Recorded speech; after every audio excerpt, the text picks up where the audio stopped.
I mean, it was a tough day, Jay. Had 2 days off, but we had a long mental session. So guys had to watch the film and do the play edit, do the personnel edit. Then we had to walk through some of their plays. I wanted to get the guys moving because they've been off for a couple of days, and then walk through the plays again. So it was pretty long. Did you sense a recharged team coming back?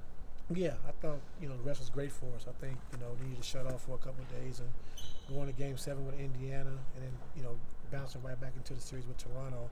I thought it was really good. We really guys got maintenance on their bodies, still got their shots up. Guys still came in anyway, but just being able to get away and just let your mind relax for a couple of days and then get back to it. Rodney said he apologized to you and the team. Everybody moved on from that then? Oh, yeah. I mean, I've been a part of so much stuff. I mean, that wasn't nothing really. But, he apologized. It's over. Now we're just focused on the Celtics. So what role do you see for Rodney Hood in this series coming up? Same role. If you watched the last time we played him, he had a good game. Mm-hmm. I think he really played well scoring the basketball. So just get back to being aggressive, looking to score the basketball. So, Ty, will you start with him in your rotation ahead of Jetty? Oh, we'll see. Do you think this could motivate him just because, he kind of feels bad about how... Yeah, I hope so. He's a good kid. And look at me calling him a kid.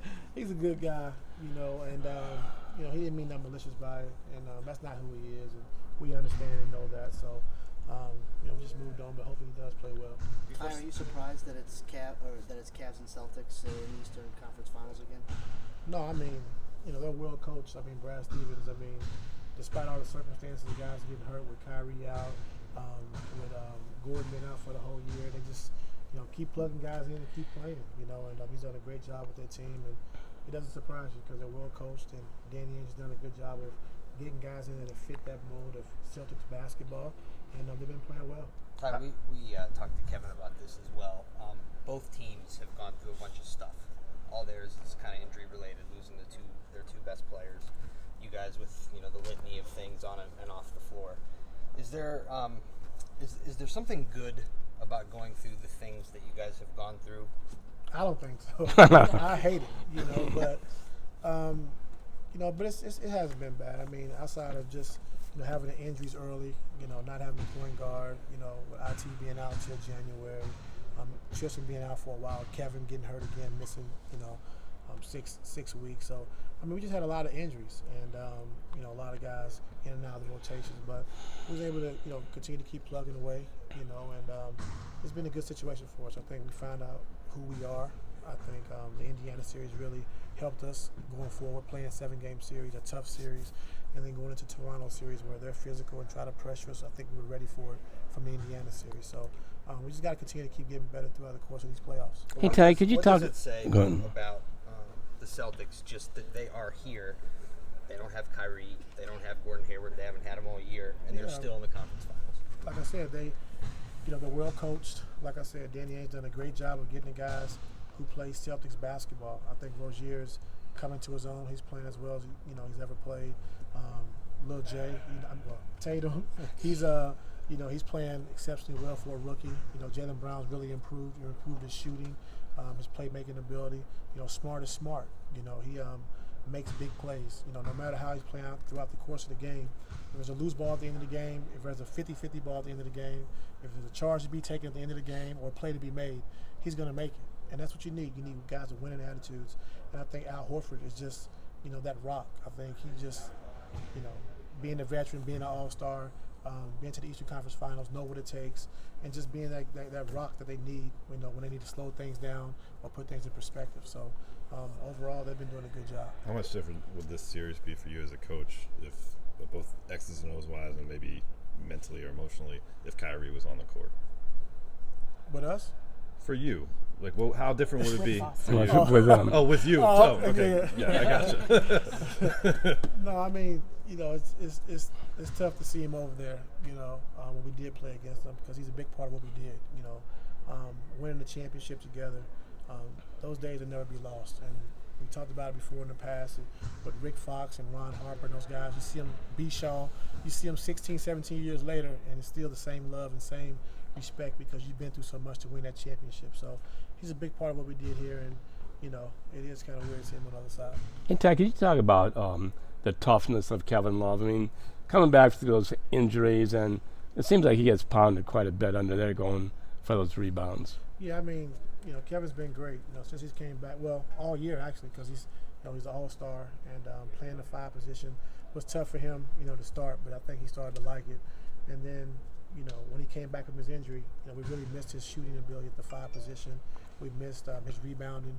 Like you said, his toughness on the glass, like really punching smaller guys in the paint and then rebounding the basketball. So with him playing the way he's played the last 3 games is huge for us. So we need him to continue to do that.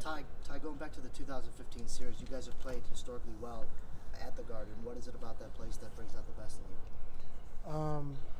It's not the old guard, but just the history of the Celtics and who they are and what they stand for as a franchise. And when you look at the Celtics and the Lakers and all the championships that they've won, that's kind of who you want to model yourself after.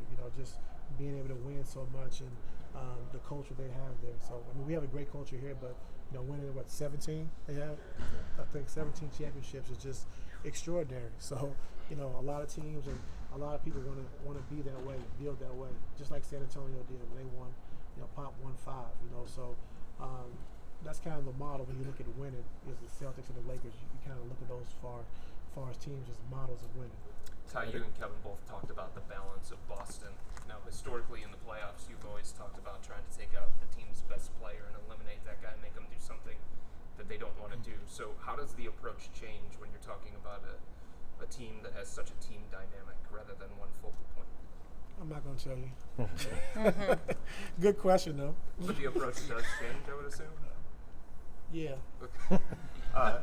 You being a Missouri guy, Tatum's from Missouri as well. Is there some relationship between Yeah, it you is. He's like my little cousin. His dad, Jayson Tatum, is really best friends with Larry Hughes, and they come down all the time. He's a part of my extended family. Justin is.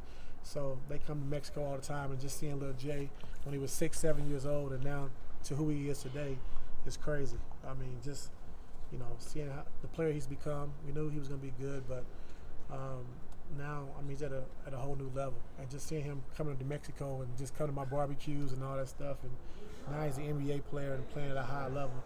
It's just good to see. Ty, an actual familial relationship or just very close friends? Who's that? You and Tatum's dad. Yeah, cousins. On my grandfather's side. Yeah. Oh, cool.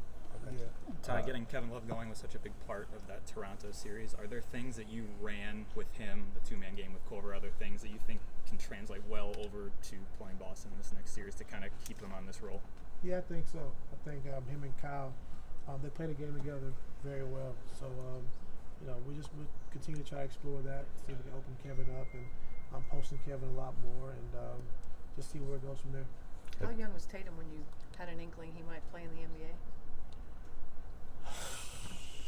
Probably I would say 14, 14, 15.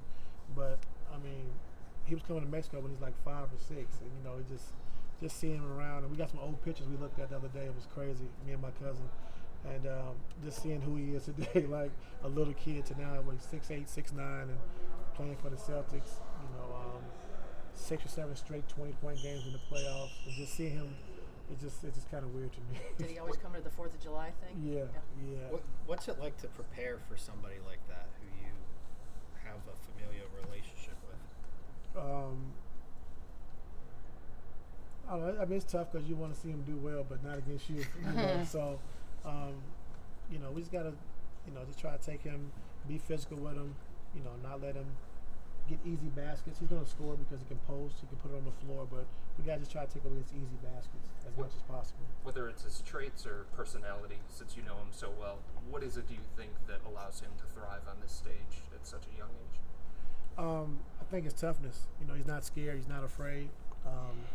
He's always been that type of kid that, he wants these type of moments. And, he's taking advantage of it. And I think with Kyrie and, Gordon going down and him having a chance to play the minutes he's been playing and, starting and playing the playoffs the way he has, he's taking full advantage of it. And but he's never been scared, never been afraid of the big moment. And you can see that. Did you see the picture that was floating around of Jayson with LeBron from 6 or 7 years ago? No. So that's why I'm saying that ain't 6 or 7 years ago. Yeah, well, the tweets from he tweeted at LeBron 6 years ago and asking him to follow him back, and he put that photo up. And now look, that's crazy. Has he always been this fast? As a little kid, he was fast. But I think as he got taller, he slowed down a little bit. But I think that's helped his game a lot because he's never in a rush. You know, he plays patiently. Reminds me a lot of Paul Pierce. You know, when Paul first came out, of just be able to get to the free throw line, great footwork. You know, never get sped up offensively. So he's a really good player. Is there anything you taught him that you wish you hadn't taught him? No, he got all that from himself and from his dad. Coach, Coach Dwayne Casey was voted Coach of the Year. You know, by Congratulations. You guys. Yeah, I texted him last night and told him congratulations, well deserved for all he did for the team. You know, the culture there in Toronto. You know, having the second best NBA record. You know, it just says a lot about Casey and his staff and what they've done. Okay. I think